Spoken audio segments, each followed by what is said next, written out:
की काली रात को आदमखोर भेड़िए अपने शिकार की तलाश में निकल पड़े, यानी कि उस रात को वो खाली नहीं देना चाहते थे और खाली जाने नहीं देना चाहते थे और दो मासूमों को अपना शिकार इन आदमखोर भेड़ियों ने बनाया। अब आपको बताते हैं कि आखिर अमावस की स्या रात किस तरीके से, किस खौफ में, किस दहशत में गुजरी है। आपको बताया अमावस की रात और भी ज्यादा भेड़िए आक्रामक हो गए। अमावस की रात की अगर बात करें, बहराइच में दो जगह भेड़ियों ने हमला किया और दोनों ही जगह दो मासूमों को निशाना बनाया। रात करीब 12 बज रहे थे, 12 बजे भेड़िए ने हमला किया। भेड़िए के निशाने पर दो मासूम थे, यानी कि बच्चों को ही अपना निवाला बनाते हैं, शिकार बनाते हैं। पहले 5 साल की मासूम पर हमला किया इन्होंने।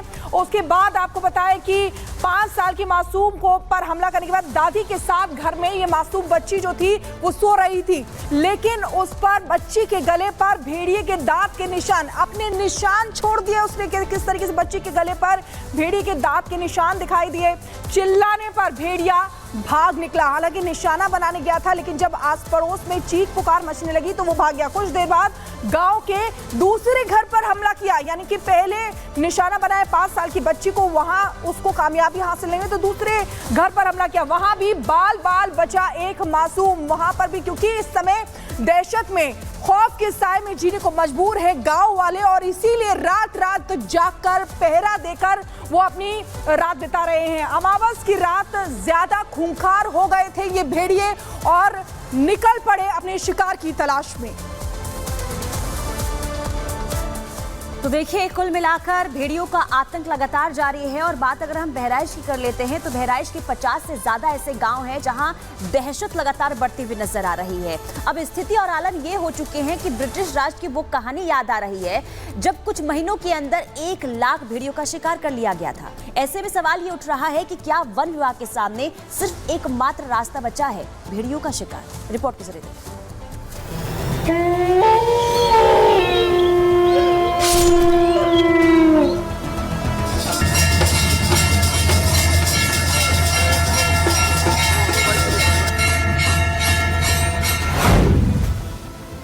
आदमखोरों के आतंक का अंत कब खत्म होगा आदमखोरों का खौफ। अकेले बाहर निकले तो समझो जान गई। दहशत का पर्याय बन चुके आदमखोर भेड़िए जो हर दिन नई तकनीक, नई जगह, नए शिकार पर हमले करते जा रहे हैं और वन विभाग बस चारों तरफ ड्रोन उड़ाकर अपनी पीठ थपथपाने से नहीं थक रहा। अगर पिंजड़े तैयार हैं तो आदमखोर अभी तक उन पिंजड़ों में फंसा क्यों नहीं? अगर खेतों के चारों तरफ जाल बिछा दिया गया है तो भेड़िया उस जाल में आया क्यों नहीं? पटाखे दगाए जा रहे हैं, रात भर पहरेदारी चल रही है, तो फिर भेड़िया भाग क्यों नहीं जाता? क्या भेड़िया अब इंसानी दिमाग और वन विभाग के दिमाग से एक कदम आगे चल रहा है? क्या भेड़िया जानता है कि उसे शिकार करना सबसे सुरक्षित कहां है? क्योंकि लगातार हो रहे हमलों के बीच प्रशासन भी गांवों के चक्कर काटकर थक चुका है और भेड़िया उनकी पकड़ से बाहर है। अब तो भेड़ियों के आतंक का दायरा भी बढ़कर सीतापुर तक जा पहुंचा, जहां पहले से ही बाघ के हमलों से लोग परेशान थे। इस वक्त बहराइच के लगभग 40 से ज्यादा गांवों में किसी भी गांव वालों के सामने आप माइक लगाएंगे तो वो आपको बस दहशत में ही नजर आएगा। अगर किसी से भी सवाल पूछेंगे तो वो बस पसीना पोंछता नजर आएगा। किसी से भी भेड़िए की बात करेंगे तो उसके मन में अपने परिवार वालों, अपने बच्चों की चिंता घर कर जाएगी। और यही वजह है कि गांव वाले पूरी रात जगकर पहरा दे रहे हैं और भेड़िया अगर बहुवचन का इस्तेमाल करें तो भेड़ियों का झुंड लगातार घात लगाकर बस हमले करता जा रहा है।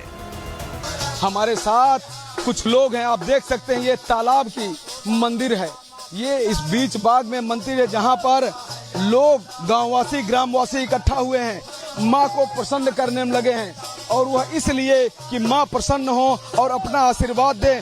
ताकि इनके घर के जो सदस्य हैं वो आदमखोर खूंखार नरभक्षिये के दांत का निवाला न बने और न ही इनके क्षेत्र के लोग उस खूंखार आदमखोर भेड़िए का शिकार बने। यहाँ पर इस मंदिर के अलावा यहाँ कोई भी घर नहीं है, न यहाँ पर कोई बस्ती है। मैं आपको चारों तरफ सन्नाटा दिखाना चाहूंगा। यहाँ देखिए दूर दूर तक यहाँ सन्नाटा है, यहाँ पर आगे पीछे कुछ नहीं है, सिर्फ यहाँ तालाब में एक माता की मंदिर है जो तालाब के नाम से यानी तालाब के किनारे चारों तरफ यहाँ भेड़िया गश्त करता है। आदमखोर भेड़ियों के अंत का इंतजार करती खौफजदा जनता जो ये सवाल पूछ रही है कि जिन भेड़ियों ने अब तक 10 लोगों की नृशंस हत्या कर दी, उनके मारे जाने का फरमान अब तक क्यों नहीं जारी किया गया? आखिर भारतीय वन्यजीव संरक्षण नियम के तले कब तक आपके मासूम इन नरभक्षी भेड़ियों का शिकार बनते रहेंगे? हालांकि प्रदेश के मुख्य सचिव ने इस बात की सुगबुगाहट जरूर जगा दी है कि बहुत जल्द वो ऐसा फरमान दे सकते हैं। भारत में भेड़ियों की प्रजाति खतरे में बताई जाती है और इसके लिए कुछ हद तक आज से लगभग 150 साल पहले हुई घटनाओं को जिम्मेदार माना जाता है। वो ब्रिटिश इंडिया का दौर था। उस वक्त भी भेड़ियों के हमलों की घटनाएं यूपी के इन हिस्सों से लेकर बिहार तक पहुंच गई थी। 1876 में आगरा और अवध के इलाकों में भेड़ियों के हमलों में 721 से ज्यादा लोगों की मौत हुई थी। बदले में 2800 से ज्यादा भेड़ियों को मार दिया गया था। इसी साल बिहार में 185 लोगों की मौत हुई थी, जिसके बाद इस पूरे इलाके से भेड़ियों का सफाई अभियान चलाया गया। उस वक्त मादा भेड़िए के 12 आना और पुरुष भेड़िए के लिए 8 आना इनाम रखा गया, जिसके बाद लोगों ने इनाम के लिए बहुत बड़ी संख्या में भेड़ियों को मौत के घाट उतार दिया। एक अनुमान के मुताबिक 1876 से लेकर 1916 के बीच ब्रिटिश भारत में इनाम के लिए 1 लाख से ज्यादा भेड़ियों को मारा गया।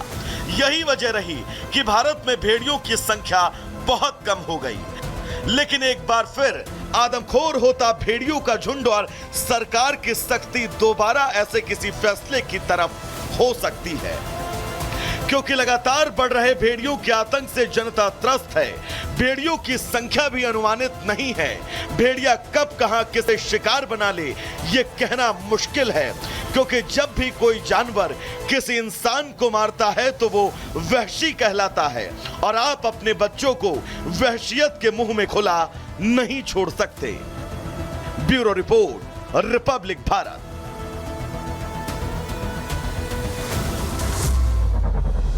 तो भेड़िए का दहशत लगातार जारी है। लोग जो है डरे हुए हैं, खौफजदा है। लेकिन ऐसे में सवाल ये, क्योंकि वन विभाग की तरफ से ये कहा गया है कि हमने तैयारियां कर ली है, लेकिन फिर भी हत्या अब तक भेड़िया नहीं चढ़ा है। ऐसे में सवाल ये कि क्या अब शिकार ही आखिरी रास्ता है? देखिए, ब्रिटिश राज की हम बात करें तो कि ब्रिटिश राज की वही कहानी एक बार याद आती है जब आपको बता दें कि 1 लाख भेड़ियों का शिकार कर लिया गया था। भेड़ियों के आतंक से शिकार की जो निजात है वो मिल पाई थी। आगरा और अवध के इलाकों में भेड़ियों का आतंक उस वक्त भी देखने को मिला था।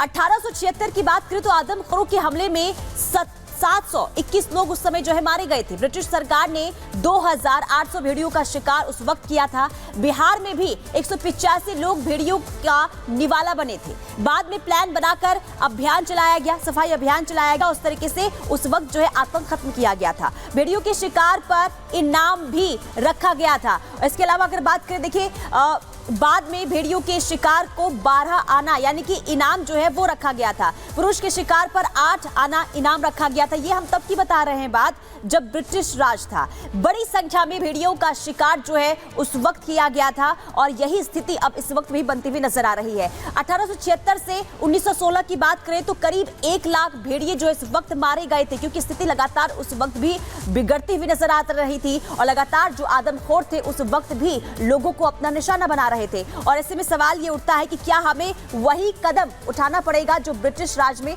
उठाया गया था। इस बीच इसी से जुड़ी बड़ी खबर सामने आ रही है। क्या है वो बड़ी खबर, शिखा का रुख कर लेते हैं।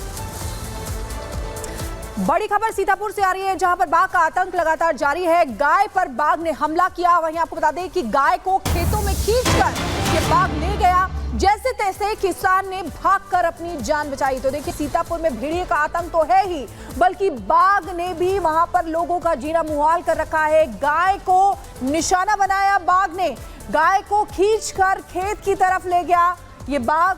और उसके बाद आपको बता दें कि किसान ने किसी तरह भागकर अपनी जान बचाई है, यानी कि गाय पर बाघ ने हमला कर दिया।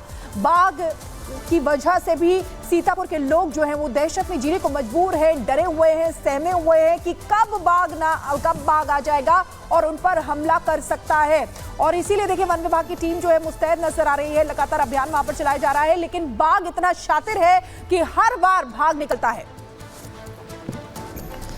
तो आपको बता दें कि सीतापुर से ये बड़ी खबर, जहां बाघ ने एक गाय को अपना निशाना बनाया और खींचकर खेत की तरफ ले गया।